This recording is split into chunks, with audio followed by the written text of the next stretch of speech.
খবর টবর পাওয়া যাচ্ছে না। আরে একদিন অপেক্ষা করো না।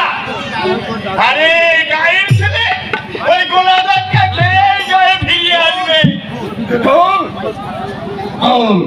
তোমাদের ধারণা সম্পূর্ণ ভুল। কিছুক্ষণ আগে আমাদের ঘাটে একখানা নৌকা ফিরেছে।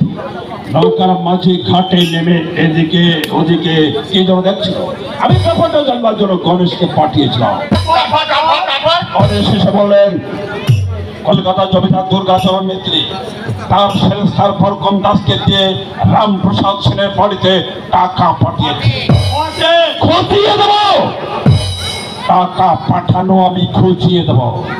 বরকম দাস বেড়া তো এই পথেই যাবে। তোমরা তাকে কিছুতেই রামপ্রসাদের বাড়িতে যেতে দেবে না। কিন্তু কি করে আমরা আটকাবো? বরকম দাসকে বলবে রামপ্রসাদের বাড়িতে উড়াউটো হয়েছে। হ্যাঁ, উড়াউটো মেয়ে বউ ছেলে সব দিন রাত ভেদ বমি করছে। মশা মাছি সেখানে ফাটন করছে। সে বড় ছোঁয়াচে রোগ। সেখানে গেলে আর প্রাণ নিয়ে কলকাতায় ফিরে যেতে হবে না। বুঝতে পারছি। আসল কথা ওই রামপ্রসাদের বাড়িতে যাতে টাকাটা না নিয়ে যেতে পারে সেই ব্যবস্থা করতে হবে। আমরাও তো নাই চাই দেবেন দেবসাই। আমাদের ওই রাজ আমাদেরকে অপমান অপমান করা খুঁজিয়ে দেব। বরকম দাদের সামনে তোমরা কে দেখে আরো বলবে ওই ছোঁয়াচে রোগের ভয়ে আর ছেলেকে আমরা অন্য বাড়িতে রেখে দিয়েছি। আচ্ছা, তারপর যদি ছেলেটাকে দেখতে যাই তার ছেলেকে নিয়ে আমরা হাজির হব। মানেটা একটু পরে বলতে পারবে। আপাতত যা বললাম তাই করো। মোদ্দা কথা রামপ্রসাদের বাড়িতে টাকা পাঠানো, টাকা নিয়ে যাওয়া আমি জন্মের মতো ঘুচিয়ে দেবো।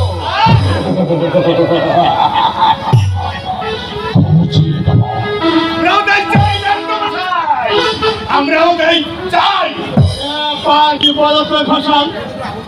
ওই পেশাদের গুরু আগুন নাকি পেশাকে এই মহিন মন্ত্র শিখিয়ে দিয়েছে। যেখানে যায় সেখানকার লোককে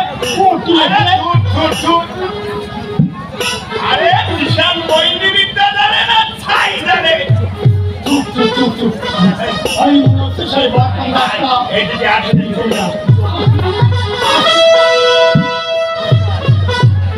নমস্কার। আচ্ছা, বলতে পারেন সাধক রামপ্রসাদের সেনের বাড়িটা কোন দিকে? রামপ্রসাদের বাড়িতে যাবেন ওই তো ওই যে সামনে রাস্তাটা, এই সামনে রাস্তা ধরে একটু এগিয়ে গিয়ে পায়ের রাস্তা ধরে ডান দিকে গেলেই তার বাড়ি। আচ্ছা মহাশয়, তো আমাদের এলাকায় নতুন দেখছি বলে মনে হচ্ছে। আচ্ছা, কোথা থেকে আসা হচ্ছে? কলকাতা থেকে। কলকাতা? জমিদার দুর্গাচরণ মিত্র মশাই পাঠিয়েছেন। আচ্ছা, আমরা শুনেছি আমাদের রামপ্রসাদ নাকি সেখানেই চাকরি করে। চাকরি করেন কি মশাই? দিন রাতে তো শুধু মায়ের নামগান করে। তাই শুনে আমাদের জমিদার বাবু তার শিষ্য ভক্ত হয়ে গেছেন। সে তো থাকবে। প্রসাদ আমাদের গর্ব। শুধু আমাদের গর্ব না, প্রসাদ আমাদের দেশের গর্ব। আচ্ছা মহাশয়রা, আপনাদের পরিচয়? আমরা প্রসাদের জ্ঞাতি ভাই। সতী সত্যি মাতৃভক্ত সাধক ওই রামপ্রসাদ। সেজন্য জমিদার বাবু তার মাসহারা চালানোর জন্য 30 টাকা পাঠিয়েছেন।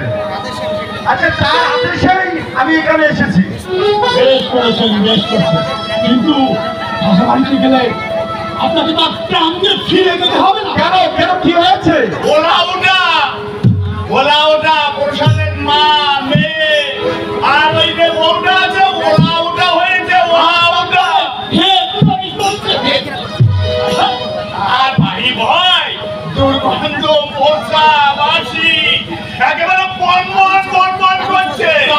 ছোঁয়াচুর প্রাসাদে বলেন কি? জানেন মশাই, আমার স্ত্রী ওদের দেখাশুনো করতো, তারও ওই রোগেই হয়েছে। আর ওই ছোঁয়াচুর রোগের ভয়ে তার ছেলেটাকে এনে আমরা অন্য বাড়িতে রেখে দিয়েছি। হ্যাঁ, এখন আপনার যদি মরার ভয় না থাকে বুঝলেন, ওই আমারে যেতে পারেন, ওই তো প্রেসাদের বাড়িটা দেখা যাচ্ছে, ওই না না মশাইরা, ওখানে গিয়ে ঘরে আমার প্রাণটা হারাতে চাই না। আমি এক্ষুনি কলকাতায় চলে যাচ্ছি, কিন্তু যে টাকাটা দিতে এসেছিলাম তার ছেলের হাতে দিয়ে যান। আপনি রামপ্রসাদের দার্থত ভাই, ওদের বাড়িতে উন্নত হয়েছে, সেই ভয়ে তার ছেলেকে বাঁচাতে আমার বাড়িতে রেখে দিয়ে। এই হলো রামপ্রসাদ দার ছেলে রামদোলা। তুমি তুমি রামপ্রসাদের ঠাকুরের ছেলে রামদোলাল? আমি না তো কি, তুমি তো আমার বাবা ছিলে। সে রামদোলাল ওনার সঙ্গে ভাবে কথা বলতে নেই, উনি সম্মানী ব্যক্তি। কলকাতা থেকে তোমার সংবাদ বাবার সংবাদ দিয়ে এসেছি।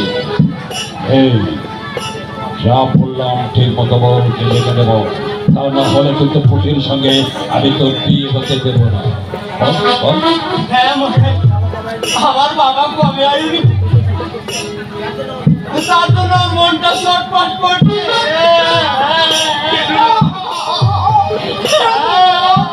এই, এই, অসুখের কথাটা বল, আর সেই সঙ্গে টাকার কথাটা বল, বল। জানেন মশাই, আমার মায়ের ঠাকুরমার দারুণ অসুখ। টাকার জন্য ওষুধ কিনতে পারছি না, বস্তু কিনতে পারছি না। চুপ করো। তোমার বাবা টাকা পাঠিয়েছে, আর কেন না, এদিকে এসো। এই থলির ভিতরে 30টা টাকা আছে, তুমি ওদের চিকিৎসা করাও, আর আমি ফিরে গিয়ে দ্রুত তোমার বাবাকে পাঠিয়ে দেব। আচ্ছা মশাইরা, আমি তাহলে আসছি। নমস্কার। যত দ্রুত কলকাতায় পৌঁছানো যায় ততই মঙ্গল। নমস্কার। কোথায় জন্য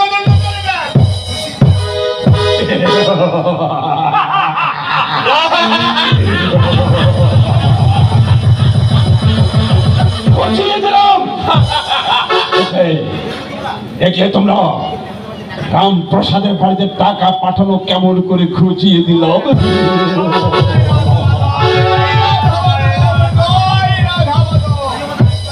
তুমি আমাদের আশীর্বাদ করো রাধা মাধব, এমনি ভাবে করো ওই প্রসাদ বেটাকে আমরা রক্ষা করতে পারি।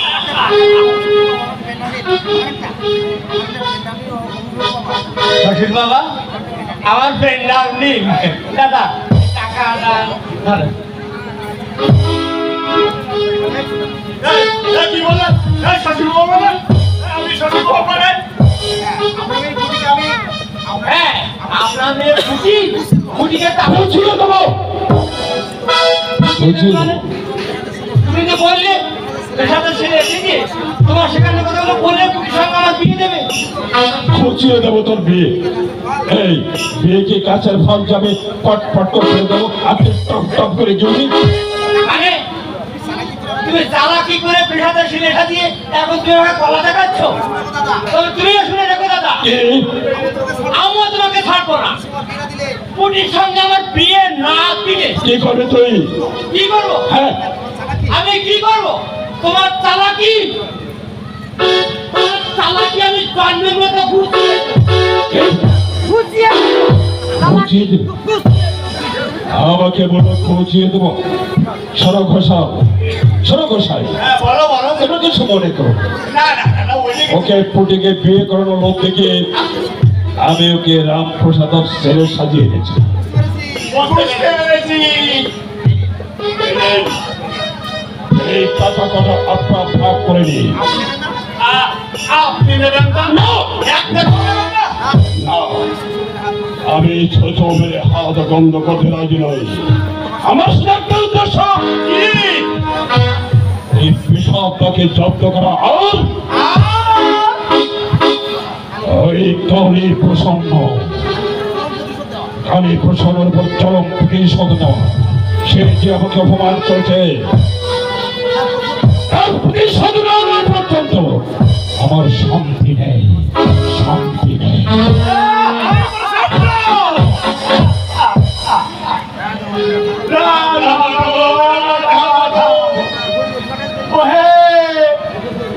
রোজগারটা বেশ ভালোই হলো হে ঘোষাল।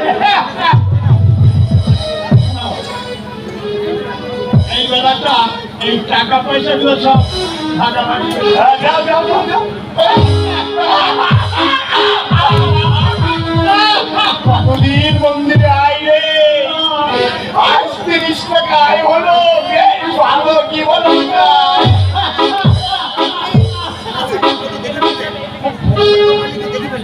শোনো, এক্ষুনি ভাগাভাগিটা করে ফেলি।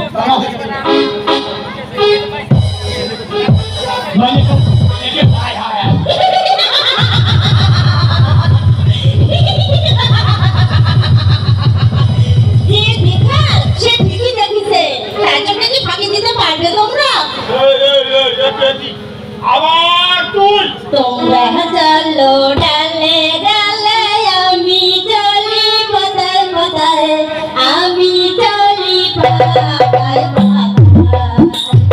তোমরা চলো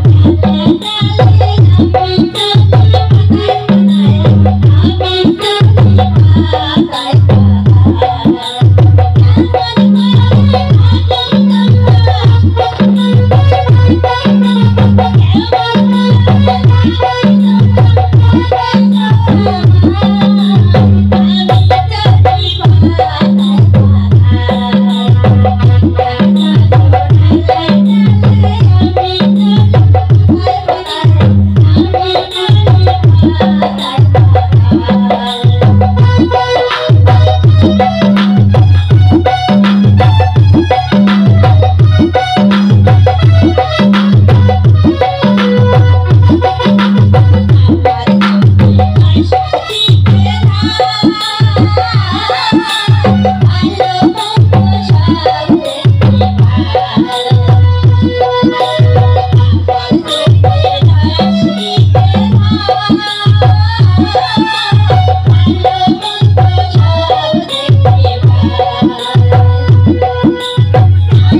পাতায়, আমি চলি পাতায়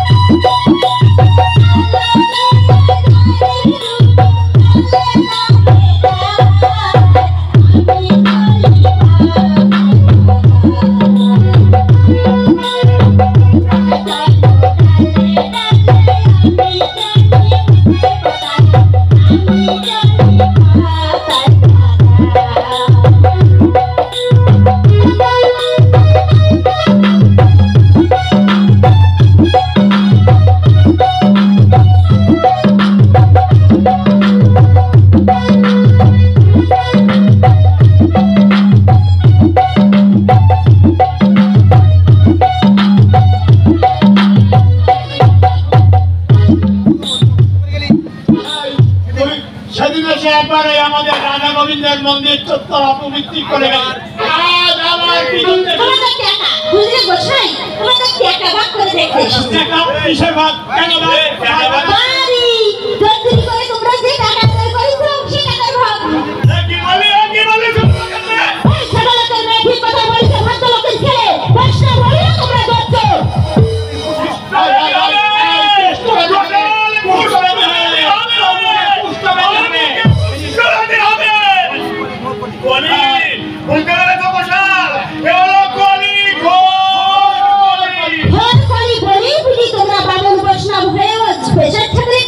চুরি করে নিয়েছো? আমি ওই বাচ্চা থেকে সব দেখেছি, সব শুনেছি। জমিদার বাবু বরকম দাসকে দিয়ে যে টাকা পাঠিয়েছে প্রসাদ ঠাকুরের নামে, তোমরা তা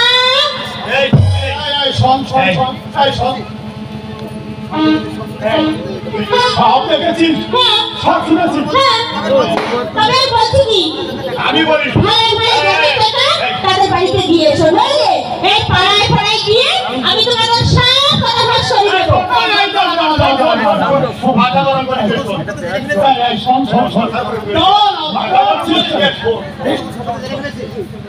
তুই যখন সব কথা জেনেই ফেলেছিস তখন মাথাটা ঠান্ডা কর না, ঠান্ডা কর। তুই আর এ কথা কাউকে বলিস না, কাউকে বলিস না। শোন তোকে না একটা ভাগ দেবো। ভাগ দেবে?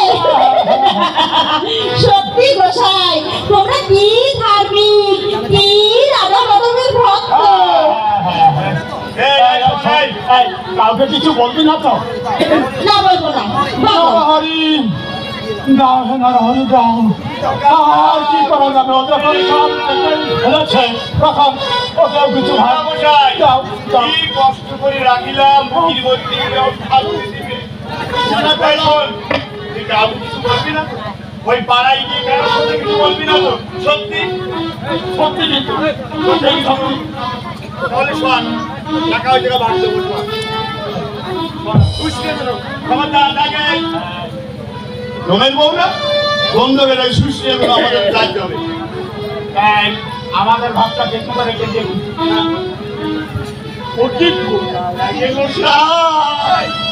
ও তো লেখাপড়া বলা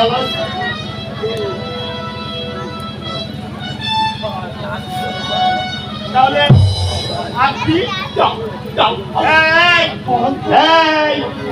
আজ দিচ্ছি কারণ বলিস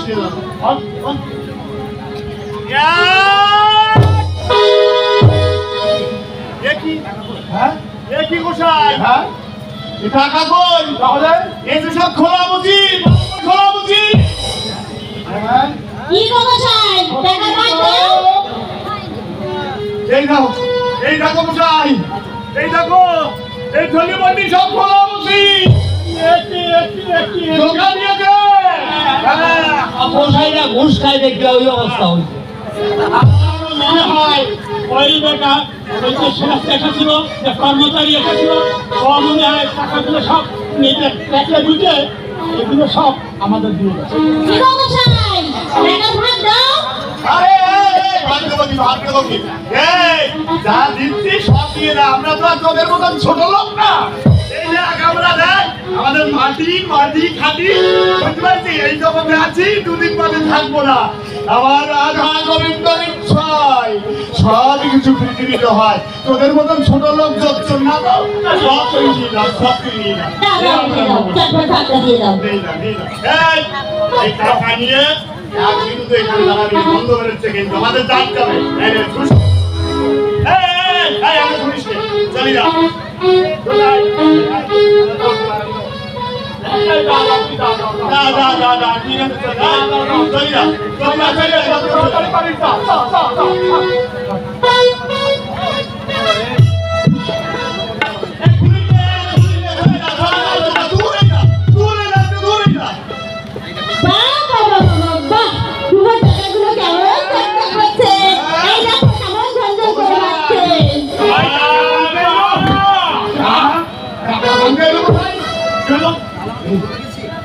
তাহলে কি আমরা এই যে গোসাই, দেখো না কেমন ঝনঝন করে বাজছে।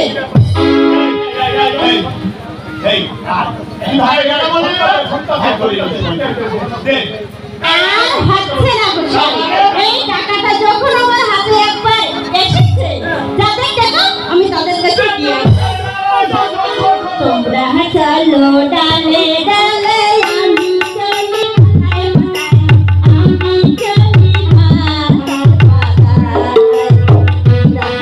তোমরা চলো ডালে ডালে, আমি চলি পাতায় পাতায়, আমি চলি পাতায় পাতায়।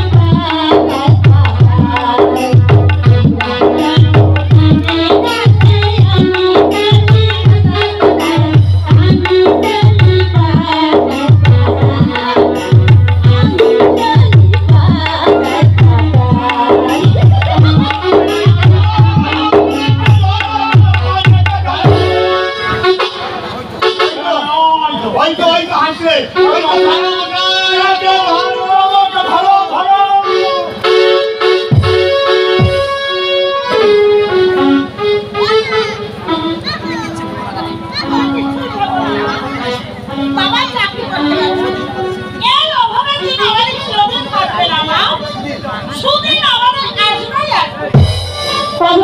কতদিনে আসবি?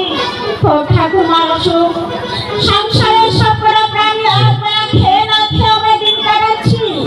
তারপর মাথায় দিনার বোঝা, শিব শঙ্কর ঠাকুরপো প্রায় কাজীরা এসে আমাদের যা তা কথা বলে যায়। মা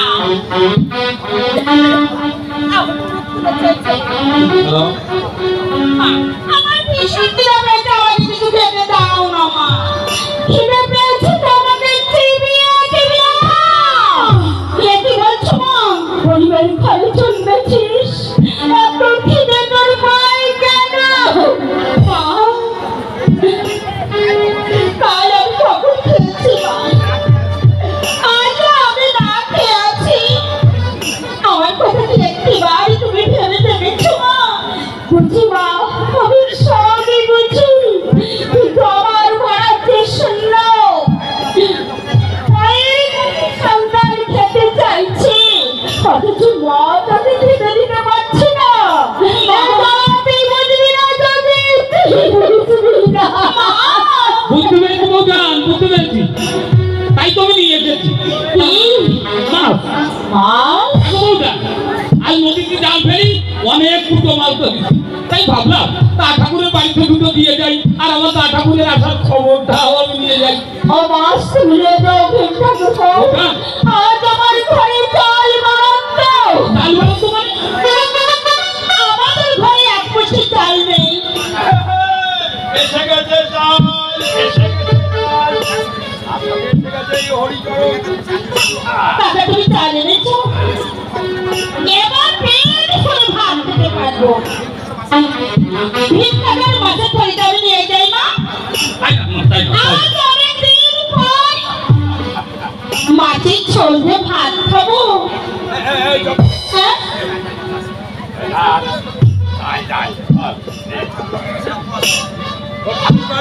ঠাকুর আছে। আরে রে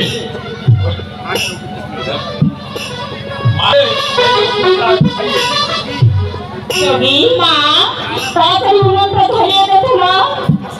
আর শরীর আগে তো ঠাকুরমার সাধুটা জাল দিবি, পুরো মানুষ খিদাই মতো কষ্ট পাচ্ছে। ঠাকুরমার কথা তোমাকে আর বলতে হবে না মা, আমি তো তোমারই মেয়ে। আরে ঠাকুরমাকে সাধু জাল দিয়ে খাইয়ে দেব, ওষুধ খাবো, তারপর আবার অন্য কাজ। তাহলে আমি আসি মা। আচ্ছা ঠিক ঠাকুরপো, আজ তুমি অতিথি নারায়ণ, এই বেলাটা আমার এখানে খেয়ে যেও কেমন? নিশ্চয়ই খেয়ে যাবো। বৌজানের আদেশ তো আর আমি অমান্য করতে পারি নে। তাছাড়া গুরুর বাড়িতে প্রসাদ পাবো, এ তো আমার 14 পুরুষের ভাগ্যি গো বৌজা, এ আমার 14 পুরুষের ভাগ্যি। ঠাকুরপো মনে হয় ও প্রসাদ ঠাকুরদার আপন ভাই। ঠিক বলেছো হরি ঠাকুরপো, তুমি ঠিক বলেছো। আর তুমি বা কম কিসে কত কষ্ট করছো তুমি গরিব সংসারের জন্য। বললে তুমি এটা পরের সংসার, তুমি তুমি আমাকে পর মনে করো। ঠাকুরের সন্তান, আমার কাছে পরের সন্তান, একথা তুমি বলতে পারলে? হরি ঠাকুরপো তোমরা ছাড়া এই দিনগুলি আমার আর কে আছে তাই বলো তো। অথচ তুমি আমাকে পর মনে করো। ওই দা ঠাকুর তো তাই কখনো কোনোদিন মনে করে না। এই যে কলিকাতায় যাওয়ার সময় আমাকে বলে গেল, করো আমি চাকরি করতে কলকাতায় যাচ্ছি, ঘর সংসার রইল, দেখাশোনা করি, আর তুমি আমাকে বলছো না ঠাকুরপো না, আমার ভুল হয়ে গেছে ঠাকুরপো, আমার ভুল হয়ে গেছে। আমি তোমার কাছে ঘাট বাঁধছি, আর কখন আমি আমার কথা বলবো না। দোহাই দোহাই ঠাকুরপো তুমি রাগ করো না। আচ্ছা ঠিক আছে, ঠিক আছে, হাতটা আমি সামনে দিলাম, তবে মনে থাকে জানো, আর কখনো কোনোদিন তুমি আমাকে যদি পার করে করো তাহলে কিন্তু চলে যাও, আমি সেই দিকেই চলে যাবো।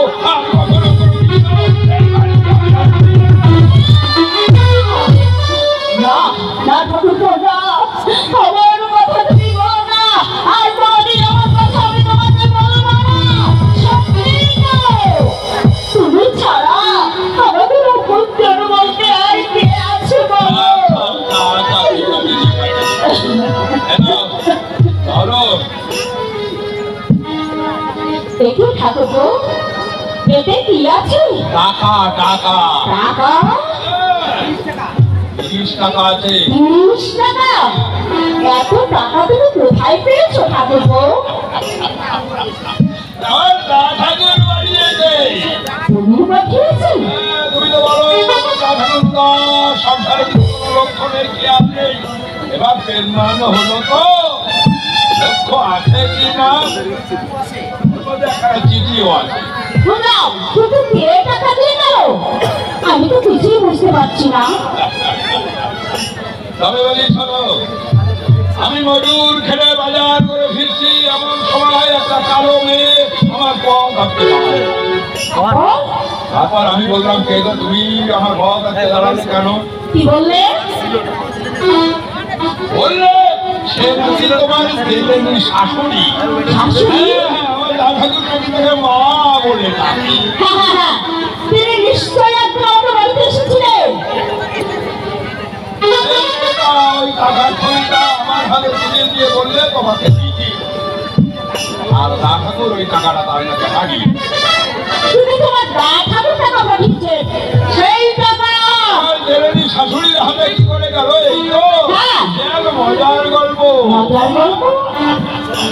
চলো আগে মা ঠাকুরকে ওষুধটা খাইয়ে দিই, তারপর সেই গল্প। আচ্ছা ঠিক আছে, কাল চলো, কাল চলো।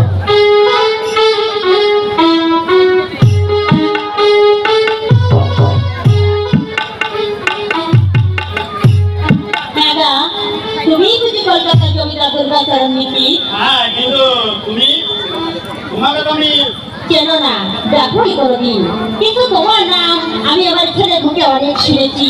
সে তোমার অনেক গুণগান করে, তাই তো কালীঘাটে যাওয়ার পথে দেখতে এলাম কেমন তুমি বুড়ি মানুষ। এ তোমার ছেলে, কোথায় থাকো তুমি? আমার থাকার কোনো ঠিক ঠিকানা নেই গো, কখনো কালীঘাটে, কখনো বা কাশিতে, আবার কখনো বা তোমার তোমার ভক্ত ভাই, আচ্ছা তুমি তোমার ভক্ত ভাই আমার গুরু রামপ্রসাদ কি চিনো? হ্যাঁ, কেন চিনব না? সেই তো আমার ছেলে, আমাকে মা বলে ডেকে ভক্তি গীতি শুনিয়ে ভক্তির প্লাবনে অবগাহন করিয়ে দেয়। তুমি মা বলে ডাকো, তাহলে তুমি আমি এক ব্রাহ্মণ ধর্মী। বলতে পারো না আমার গুরুদেব এখন কেমন আছে, তার বাড়িতে সবাই কেমন আছে, তার বাড়িতে ব্রাহ্মণদের মুখে অসুখ বিসুখের কথা আমি শুনেছি। সব মিথ্যে কথা গো, সব প্রবঞ্চনা। মিথ্যে কথা প্রবঞ্চনা? হ্যাঁ, শুধু প্রসাদের মায়ের একটু জ্বর হয়েছিল, আর তাছাড়া যা শুনেছ সব মিথ্যে কথা, সব প্রবঞ্চনা। সেখানে প্রসাদের অনেক শত্রু আছে তো, তারাই অনেক রকম মিথ্যে বলে বরকন্দাজকে ভুল বুঝিয়েছে। এসব কি বলছো তুমি? এসব কি সত্যি? হ্যাঁ গো, হ্যাঁ সত্যি। আমি আড়াল থেকে সব দেখেছি, সব শুনেছি। তোমার বাড়িতে তাহলে টাকা পাইনি? পেয়েছো গো, পেয়েছে। ওরা যেমন প্রবঞ্চনা করে টাকা নিয়ে নিয়েছিল, আমিও তেমনি ছয়না করে টাকাটা নিয়ে তোমার গুরুর বাড়িতে পৌঁছে দিয়েছি। তুমি পৌঁছে দিয়েছো? দেখো না, সে যে আমাকে মা বলে ডেকেছি। তুমি আমার সন্তানকে সাহায্য পাঠিয়েছো। ও কথা বলে আমাকে গুরুর চরণে অপরাধ। আমি তাকে সাহায্য করবো, আমি তো তার কি ধরনের কিতাব রাখবো। গুরুর চরণে একান্ত ভাবে কৃপা প্রাপ্তি হলে গুরুই তোমার চোখে গেলে তালা জেলে দিয়ে পার্থিব জগৎ থেকে অপার্থিব জগতের সন্তান দেবে। আমি জানি, কিন্তু কি? ভাই এখন আমার কাছে বীজ হয়ে উঠতে পারেনি, তাই তো সম্পূর্ণরূপে আমি তার কাছে আত্মসমর্পণ করতে পারিনি। কিন্তু যেদিনটা পারবো সেদিন হয়তো তার কৃপা লাভ করতে সক্ষম হবো। হ্যাঁ, আমিও বলছি সক্ষম হবে। অন্তর থেকে তমগুণ বিসর্জন দিয়ে বিষয় বৈভব দূরে সরিয়ে তারপরে নিজেকে সমর্পণ করো, তাহলেই তার কৃপা লাভ করতে পারবে। তোমার গুরুই তোমাকে হাত ধরে মুখের মধ্যে নিয়ে যাবে। তোমার গুরু যে মহাসাধক। আমি জানি, তাই তো তাকে আমি চিনতে পেরেছি, তাই তো তাকে আমি গুরুপদে বরণ করেছি। উপযুক্ত কাজই করেছো পুত্র। জানো, তোমার গুরুর সাধনার জন্য মা মহামায়া নিজে তার কন্যার রূপ ধরে এসে তার বেড়াবাদার কাজে সাহায্য করেছিল। বললেন মা মহামায়া বেড়াবাজার মধ্যে তোমার কন্যার রূপ আর থাকো, তুমি কুমার হট্ট গায়ে গিয়ে তাকে দর্শন করে এসো। তার সকল প্রকার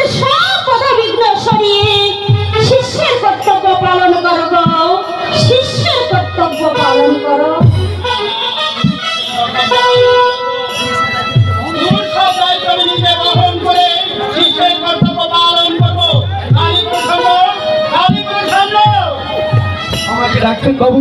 হ্যাঁ, বলবে না, প্রস্তুত করতে বলো। আমি প্রস্তুত করতে বলবো? কোথায় যাবেন বাবু? আমার হট্টু গায়ে। তোমার একটু গায়ে কেন যাবেন বাবু? আমি গুরু দর্শন করতে যাবো। আমি নামদান দেখাতে শ্রেষ্ঠার সমস্ত কাজ মিলিয়ে দিয়ে তুমি আমার সঙ্গে যাওয়ার জন্য প্রস্তুত হয়ে কালীপুর সরো। জমিদার বাবু, আপনার কি হলো? আপনি এত চঞ্চল আছেন কেন? কেন চঞ্চল হব না কালীপুর সঙ্গে? গুরু দর্শনের জন্য মন যাবার বিচারে অনুভূতি থেকে আমি যাবো আমার পৃথিবীর কাছে। বাবু তার পায়ে আমার হৃদয় পুষ্পাঞ্জলি দিয়ে আমি যে ধন্য হতে চাই কালীপুর সঙ্গে। তাই ধন্য হতে চাই। তাই চলুন জমিদার বাবু, তাই চলুন। মা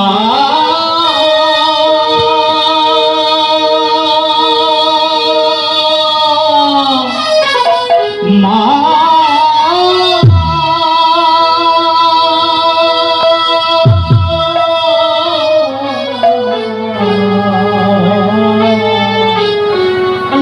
আমার জগৎ জননী মা বল মা এই তোর কেমন লীলা, বল মা এই তোর কেমন লীলা। ও মা জবারে তুই আসলি ভালো, আমায় করলি অবহেলা। জবারে তুই আসলি ভালো, আমায় করলি অবহেলা। বল মা এই তোর কেমন লীলা, বল মা এই তোর কেমন লীলা।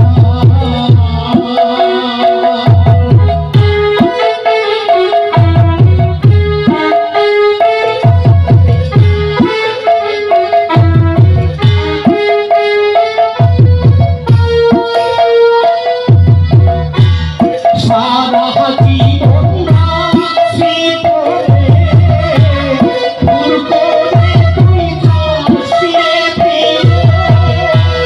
সারা জীবন রাখছি তোরে, ভুল করে তুই যাস রে ফিরে। মারা ছেড়ে বাবা এলো চরণ, আমি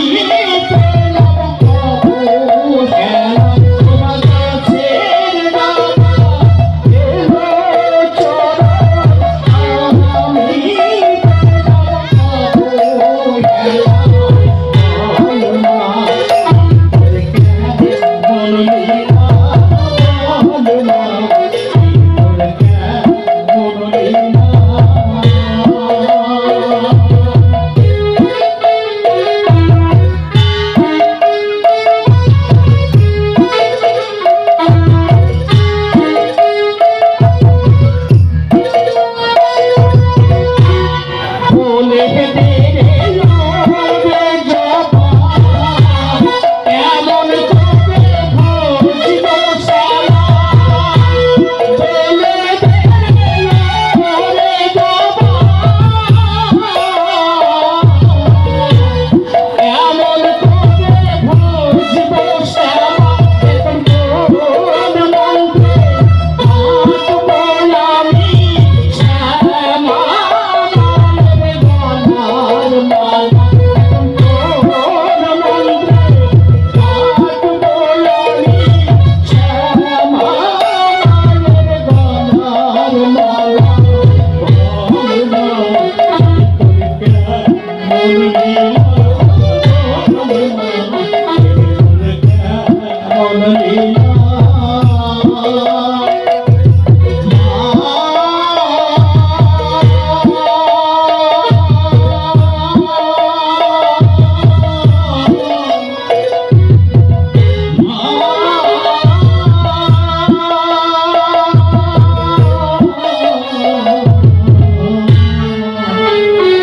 আমার জগৎ জননী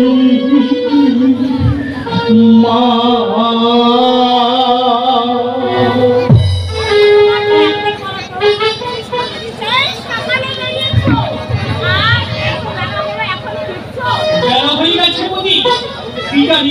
কখন যে বেলা হয়ে গেছে আমি ঠিক বুঝতে পারছি না। আচ্ছা, তুমি তো সাধারণ বাজার নিয়ে মত থাকো। এইদিকে জমিটাকে বিয়ে ঠিক হয়েছে, ওকে বিয়ে দিতে হবে, সে ভাবনাকে একটিবার নিয়ে ভেবেছো? তিনি ভাবছেন আমি ভাববার মেয়ে আমার ব্রহ্মময়ী বাণিজ্য হয়ে তিনি সব ব্যবস্থা করে দেবেন। তুমি ওই কথা বলেই খালাস, কিন্তু আমি কি চিন্তা না করে পারছি না গো। অত ভাববেই না, মায়ের পায়ে একান্ত ভাবে নির্ভরশীল না করে চিন্তা রোগটা তো মাথা থেকে বুঝতেই বলবে। হ্যাঁ? জয় মা, বাবা কালীপ্রসন্ন, ভিত্তি মশাই আপনি? আমার প্রণাম নেই গুরুদেব। জয় মা, জয় মা। জয় মা, জয় মা।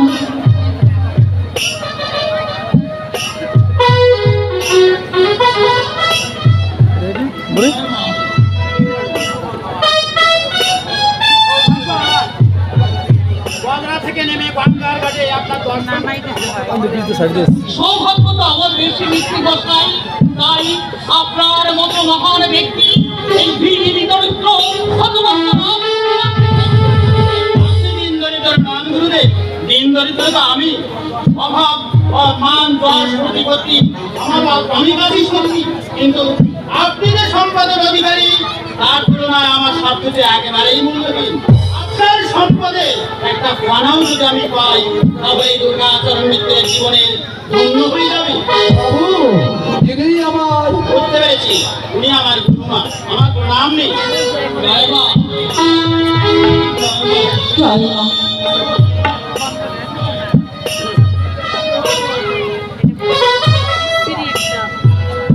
কথাবার্তায় বুঝলাম আপনি নিরহংকারী আদর্শ জমিদার বাবু, আমার স্বামীর আশ্রয় দাতা সাহায্যকারী।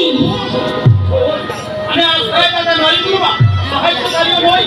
বিষয় বৈফলে পণ্ডিত নিয়ে ভগবতী মা হতে মায়ের কান্ডারি মৃত্যুর চরণে সাহায্যকারী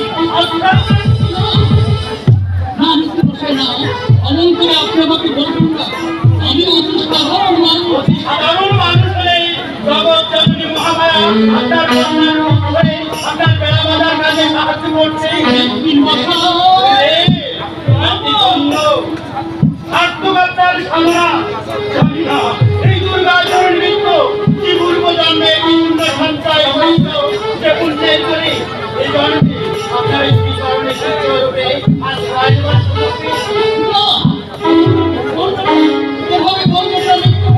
কেন কেন বলবো না গুরুদেব, আমার মন তো জানি আপনাকে চিনতে আমার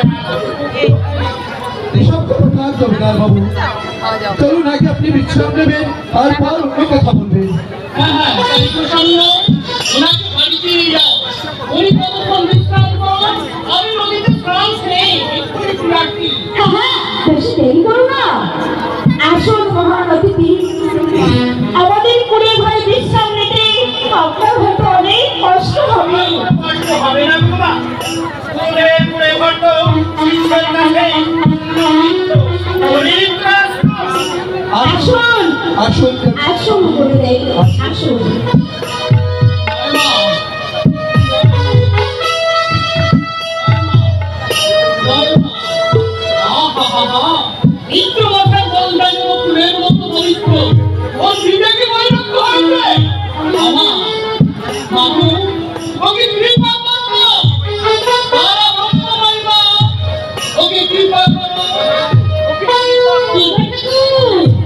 আমায় ডাকছো কেন? আমি তো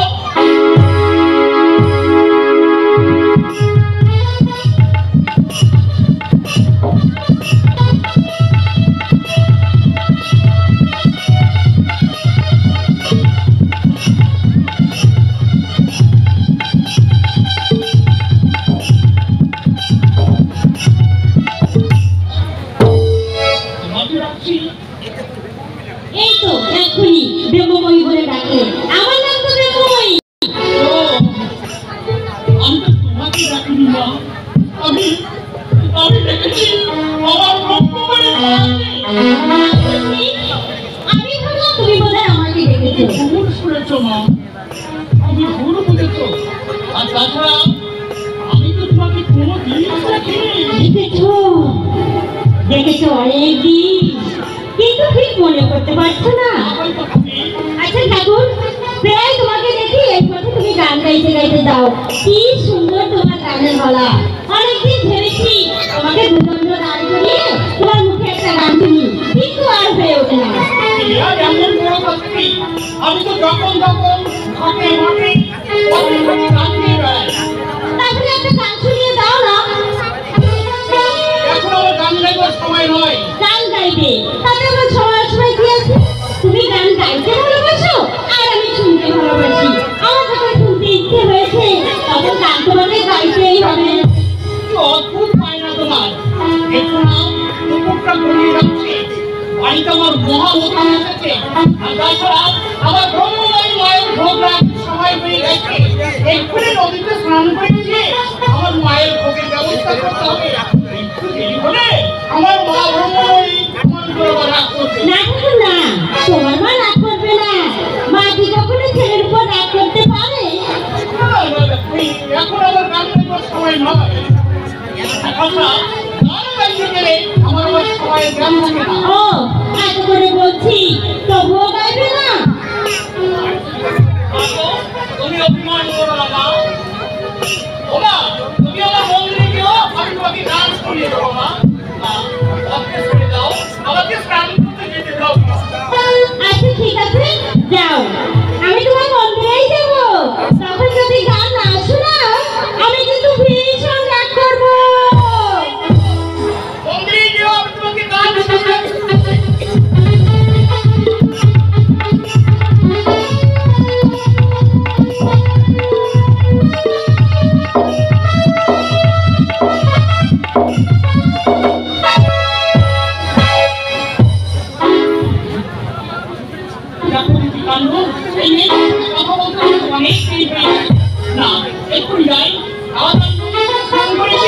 মায়ের ভোগের ব্যবস্থা করি।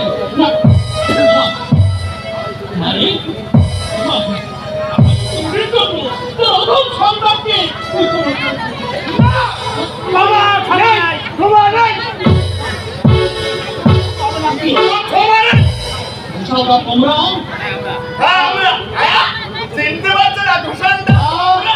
মনে করে যে ডুবে ডুবে জল খাবে আর ছিনের বাবা টের পাবে না। জয় রাধা মাধব, রাধা মাধব। তুমি বুঝতে পারছো না? তুমি ক্ষুব্ধ করে গান গাও আর সাধুর সাথে থাকো। আর ওই ডমনি বাবিদার সঙ্গে তোমার এত বিলিপ। রাধা মাধব, চোখ কপালে তুলবে কেন? চোখ কপালে তুলবে কেন? তোমাদের বিলিপ আচ্ছা পড়ে গেছে। এই ডমনি বাবিদার সঙ্গে তোমার বিলিপ চাই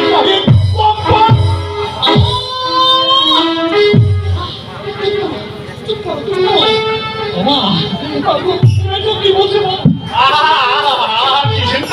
তুমি কি বলছো? আরে হাতে রাতে ধরা পড়ে গেছে।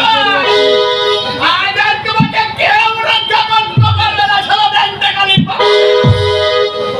সাধু সাধু যতই চেষ্টা করি টাকা ঘষা আর ওকে কেউ না।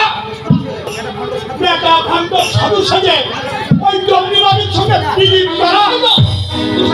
ওইসব নোংরা কথা একদম বলবে না। ওকে মহা পাবো। বিক্রি করেছ? হ্যাঁ করছো। এমন তোর কি পরীক্ষা বল? এমন তোর কি পরীক্ষা বল? তোর গাড়িতে অপরাধ করেছি বল। রাগ করে এই নোংরা কথাগুলো আমাকে শুনতে বলবো বলছো। হ্যাঁ নোংরা গান নোংরামি করতে পারো আর শুনতে কষ্ট হচ্ছে।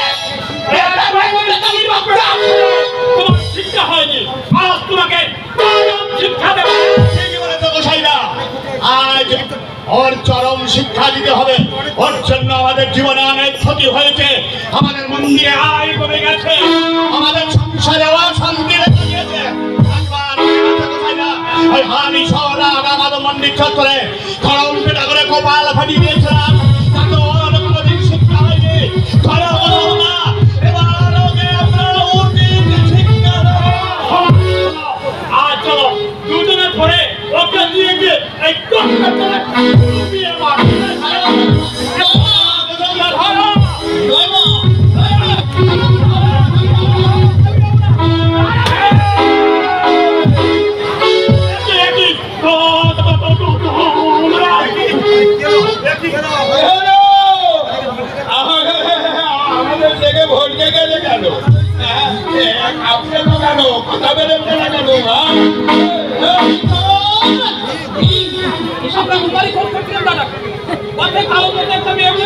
তুমি এখানে আছো এই ঘোষা গোসাই ঠাকুর তোমাকে নোংরা নোংরা কথা বলি তোমার উপর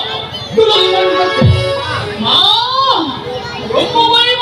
সত্যি তুমি আছো সত্যি তুমি আছো একবার তোমরা মা ঠাকুরের গায়ে হাত তুলে রেহাই দিবে। হ্যাঁ এই বেছো আর রেহাই পাবে না। হ্যাঁ হবে না আজ তোমাদের শেষ বাড়ি যারা মনে আছে সেদিন বলেছিলাম তোমাদের সঙ্গে আমাদের এমনি হবে আবার দেখা হবে আজকে সময় মতো দেখাটা হয়ে গেল এইবার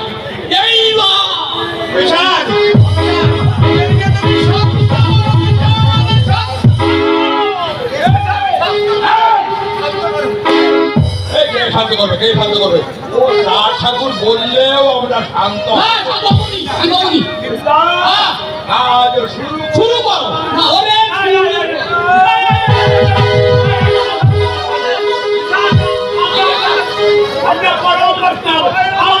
তোমাদের কিন্তু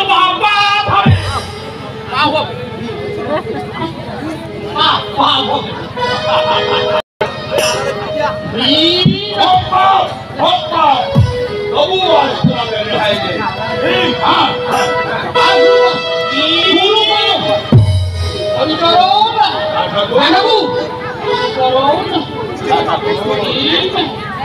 ওদের যেতে দাও তুমি সরে যাও তুমি সরে যাও দাদাবু তুমি সরে যাও আমরা ভবুলিয়া সঙ্গ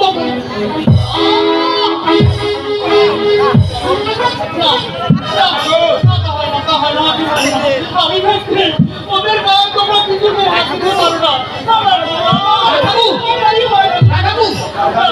আমি থাকতে তোমরা কিছু নেই ওদের গায়ে হাত দিতে পারো না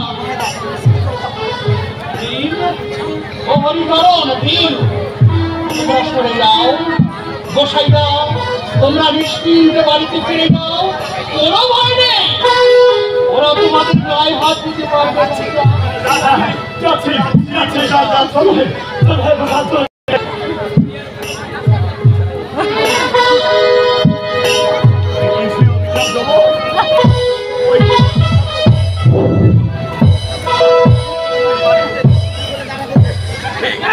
তুমি কি করলে না ঠাকুর যারা তোমাকে আমাদের যত্ন করতে চায় তাদের তুমি ঠাকুর ওরা কে হরিচরণ এ তো সর্বদার মায়েরই নিরাপদ ঠাকুর আমার মায়ের পুত্র এখন তোমরা বাড়িতে চলো আমিও নদীতে স্নান করতে যাচ্ছি জানো